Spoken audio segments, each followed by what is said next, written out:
2024 సార్వత్రిక ఎన్నికల్లో అద్భుత ఘన విజయం సాధించి కూటమి ప్రభుత్వం అధికారంలోకి వచ్చింది. దీంతో పవన్ కళ్యాణ్ గారి పేరు దేశవ్యాప్తంగా మారుమోగింది. ముఖ్యంగా కూటమి ప్రభుత్వం ఏర్పడడానికి ప్రధాన కారణం జనసేన అధినేత పవన్ కళ్యాణ్ గారిని మనం చెప్పుకోవచ్చు. ఇదిలా ఉండగా పవన్ కళ్యాణ్ గారికి మంత్రి పదవి ఇచ్చారు.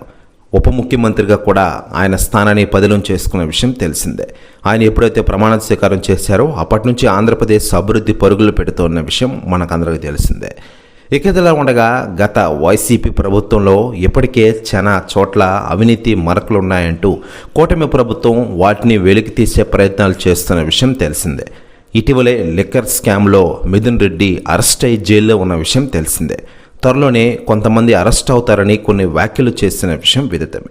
అయితే లేటెస్ట్గా అందుతున్న సమాచారం ప్రకారం గత వైసీపీ ప్రభుత్వంలో ఆడుదాం ఆంధ్ర అనే కార్యక్రమంలో భాగంగా మాజీ మంత్రి రోజా కూడా అవినీతి పాల్పడినారంటూ కొన్ని రకాల వార్తలు వైరల్ అవుతున్న వేళ తాజాగా ఆమెను అరెస్ట్ చేస్తారంటూ కొన్ని రకాల వార్తలు వైరల్ అవుతున్నాయి.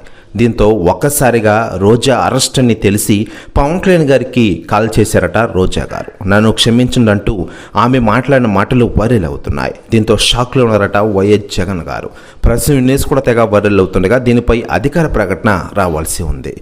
మరోవైపు పవర్ స్టార్ పవన్ కళ్యాణ్ గారు ఇరు రాజకీయాలు అటు సినిమాలంటూ దూసుకెళ్తున్న విషయం తెలిసిందే. ఇటీవల నటించిన 12 సినిమా హరిహర వీరమల సినిమా అద్భుతంగా సినిమాల్లో థియేటర్లో కొనసాగుతున్న విషయం విదితమే.